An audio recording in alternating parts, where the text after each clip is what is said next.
আসসালামু আলাইকুম। আমি নিশাত ফারজানা। আশা করছি আপনারা যে যেখানে আছেন খুব ভালো আছেন। আলহামদুলিল্লাহ, আল্লাহর রহমতে আমিও খুব ভালো আছি।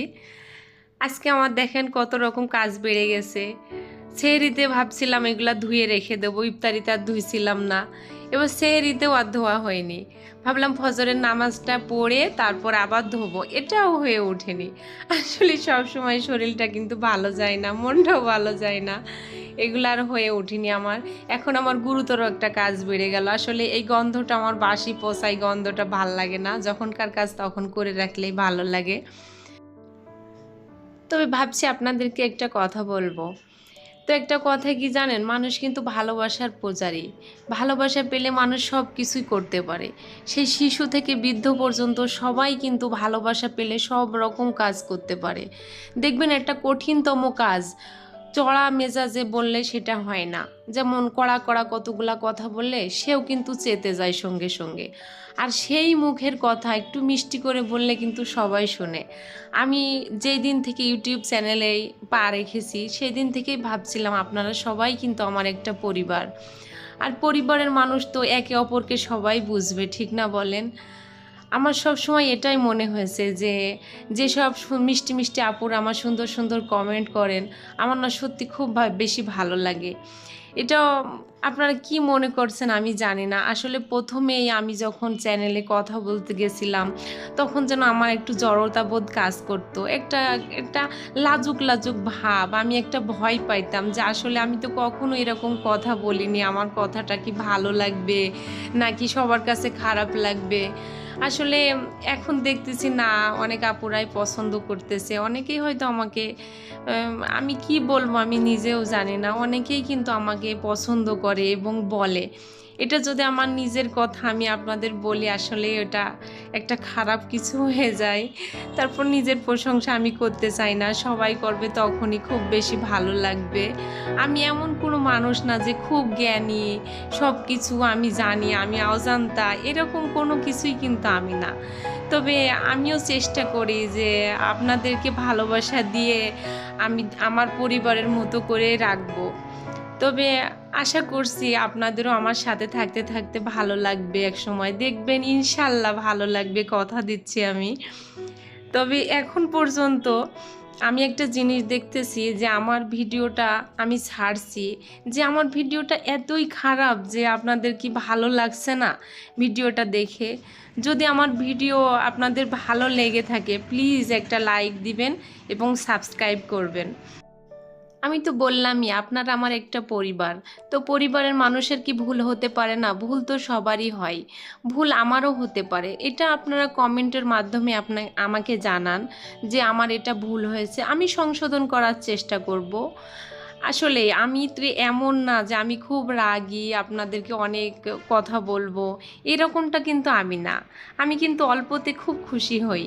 সেই ছোট্ট থেকে আমি অল্পতে সত্যি খুব সন্তুষ্ট। যে আমার আহামরি কিছু লাগবে এরকম না, যে আপনাদের এই ছোট ছোট ভালোবাসাগুলোকে আমাকে কিন্তু এগিয়ে নিয়ে যাবে। আর এই ছোট থেকেই কিন্তু মানুষ বড় হয়। আর আমি যেটুকু দেখেছি, আমার যেরকম বয়স সেই বয়সে দেখেছি মানুষ কষ্ট করলে কখনো বিফলে যায় না, কষ্ট করতে হবে। আর আপনার শরীর থেকে ঘাম ঝরাইতে হবে, এমন না যে আপনি কষ্ট করলেন না সব সময় আপনি। যেমন আমাদের তো বাপ দাদা পূর্বপুরুষ এরকম আমাদের জমিদারি নেই, যে জমিদারি থেকে আমাদের কিছু, অনেকের আছে এরকম রাজকপাল যে বাপ দাদা থেকে পেয়ে অনেক কিছু করে, কিন্তু আমাদের কিন্তু এরকম কপাল না, নিজেদের থেকে নিজেদের করতে হয়। একটু আগেই যে বললাম না, কষ্টের ফল আসলেই মিষ্টি হয়। আসলেই কষ্টের ফল মিষ্টি হয়, এটা আমি আমি সত্যি নিজেই প্রমাণ। যে আমার হাজব্যান্ড ছোট্ট একটা জেলার মফস্বল এলাকার একটা ছেলে, তবে সে জীবনে খুব কষ্ট করছে। আমার বিবাহের পরই আমি দেখছি তাকে অনেক কষ্ট করতে, অনেক পরিশ্রমী একটা ছেলে, নিজের ক্যারিয়ারটা নিজে গড়ে নিয়েছে। আধারের অপোজিটেই কিন্তু আলো থাকে। আসলেই কি আমি এই আলোর সন্ধান পাবো? আপনারাই বলে দিতে পারেন যে আমি আলোর সন্ধান পাবো নাকি আধারেই রয়ে যাব। তবে অনেক কিছুই বলে ফেলছি, অনেক বক বক করে ফেলছি, তবে কিছু মনে করবেন না। তো আসলে এটা আমার পরিবার বলেই বললাম, যে প্রথমেই তো বললাম আপনারা আমার পরিবার, একটা পরিবারের সাথে তো সব সুখের দুঃখের কথাগুলা শেয়ার করতে হয়। এই জন্য অনেক কিছুই আপনাদেরকে বলে ফেললাম, তো কিছু মনে করবেন না। আজকে আমার রান্নাঘরে অনেকটা সময় কেটে গেছে, যেহেতু মাছ মাংসগুলো আমি কেটেছি। আসলে আমি বাজারে গেছিলাম, বাজার থেকে মাছ মাংসগুলো কিনে নিয়ে এসেছি, আবার নিজে এগুলা কাটা বাছা করছি। আমার অনেকটা সময় লেগে গেছে। জোহরের নামাজটা প্রায় আমার 3টার কাছাকাছি বেজে গেছিলো। তারপরে আমি নামাজটা শেষ করেই ড্রেসিং টেবিলটার সামনে আসলাম যে নিজে একটু ফ্রেশ হব, তা না করে আমি দেখেন ড্রেসিং টেবিলকে ওয়াশ করতেছি আগে। ওকে তো আগে ফ্রেশ করে নিই, যেহেতু এই ধুলাবালুতে আমারও ভালো লাগছে না যে এটার সামনে বসে যে নিজে একটু ফ্রেশ হব, এই জন্য আগে ড্রেসিং টেবিলটাই ফ্রেশ করে নিচ্ছি।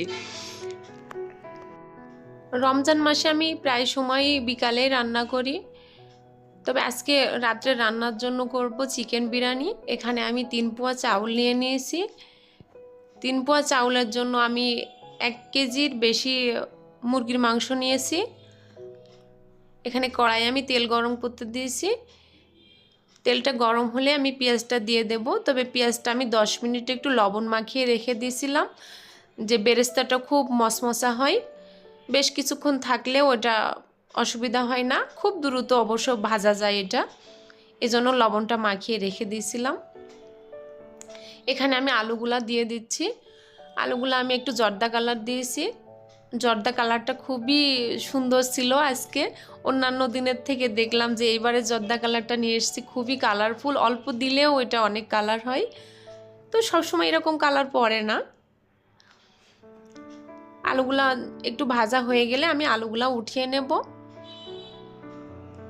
আলুটা আমি 60% ভেজেছি, আর যখন বিরিয়ানিতে দিব তখন তো ফুলটাই সিদ্ধ হয়ে যাবে।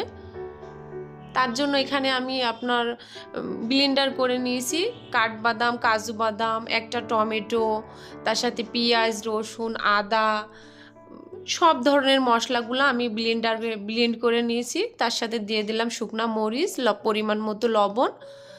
তারপরে মাংসগুলো আমি ভালো করে কষিয়ে নেব। এখানে কোনো রকম আমি পানি ব্যবহার করব না, মাংস থেকে যে পানিটা বের হবে সেটা দিয়েই হয়ে যাবে মাংসটা কষানো।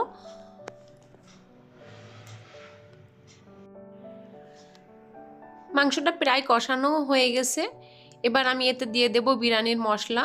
বিরিয়ানির মশলাটা আমি পুরোটা দেব না, যেহেতু আমি আমার পার্সোনাল মশলাগুলোও ব্যবহার করছি, এজন্য অর্ধেকের বেশিটা মশলা আমি দিয়েছি 1 প্যাকেটের, আর কিছুটা রেখে দিয়েছি। ভাজা আলুগুলো এখানে আমি দিয়ে দিলাম, তার সাথে আমার নিজে হাতে বানানো সস ছিল, সসটাও দিয়ে দিলাম। সসটা দেওয়ার পরে কিছুক্ষণ নাড়াচাড়া করেছি 2-1 মিনিট, তারপর আমি এখানে চিনি অ্যাড করে দিয়েছি। মাংসটা কষানো প্রায় শেষ হয়ে গেছে। আমি পাশেই রাইস কুকারে ভাতটা সিদ্ধ হওয়ার জন্য দিয়েছিলাম।